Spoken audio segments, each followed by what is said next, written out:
तो फकीर आदमी है, झोला लेके चल पड़ेंगे जी। अब की बार ट्रंप सरकार। नमस्कार, आप देख रहे हैं खबर की नगरी।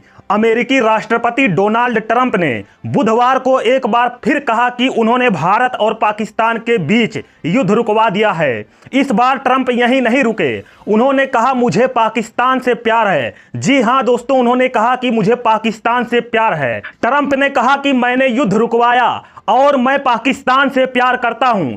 दोस्तों, इस वक्त दुनिया में अगर सबसे ज्यादा बेइज्जती हो रही है तो सिर्फ मोदी जी की हो रही है। और ये मोदी जी की बेइज्जती ही नहीं बल्कि 145 करोड़ भारतीयों की बेइज्जती है। ऐसा मैं इसलिए कह रहा हूं क्योंकि पहलगाम आतंकी हमले के बाद मोदी जी ने आर्मी को खुली छूट दी थी और इंडियन आर्मी ने ऑपरेशन सिंदूर चलाया। इंडियन आर्मी ने पाकिस्तान में घुसकर मारा और पाकिस्तान को उसकी औकात याद दिला दी थी। सैल्यूट है इंडियन आर्मी को। वहीं जब पाकिस्तान बैकफुट पर जाने लगा, घुटने पर आके भारत से सीज फायर करने की भीख मांगने लगा और भारत ने सीज फायर कर दिया। दोस्तों, यह सारी बात सब जानते हैं, तो बीच में ट्रंप कौन होता है यह कहने के लिए कि भारत पाक युद्ध उसने रुकवाया है।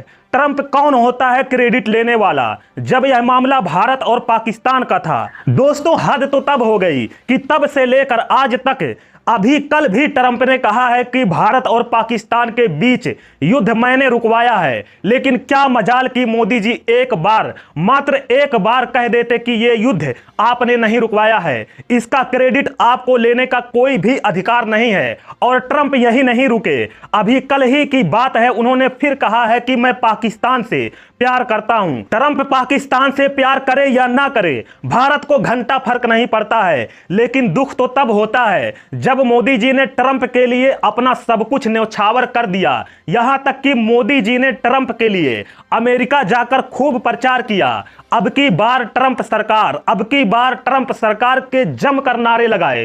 ट्रंप ने हाउडी मोदी का इवेंट किया जिसे पूरी दुनिया ने देखा और इधर भारत के लोग खूब खुश हो रहे थे। अब की बार ट्रंप सरकार और हाउडी मोदी का भारतीय राजनीति और भारत की विदेश नीति पर कितना बुरा प्रभाव पड़ा है यह आप सोच भी नहीं सकते हैं। दोस्तों, आज बात करेंगे उस नारे की जिसने साल 2019 में भारत के हजारों मील दूर अमेरिका की सरजमी पर सबका ध्यान खींचा था।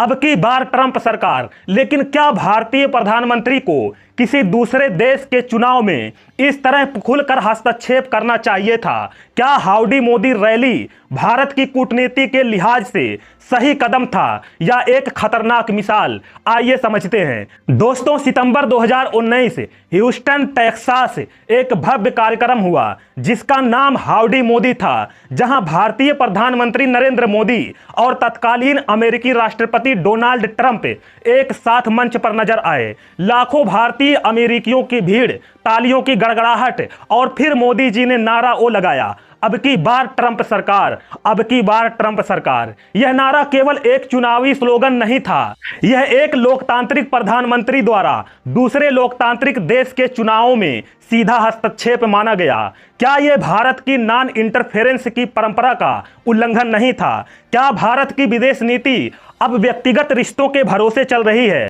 प्रधानमंत्री मोदी का ट्रंप के लिए खुलकर प्रचार करना यह संकेत देता है कि भारत की विदेश नीति अब संस्थागत नहीं बल्कि व्यक्तिगत आधारित हो गई है। इसका नुकसान आगे चलकर भारत अमेरिका संबंधों को भी हो सकता है।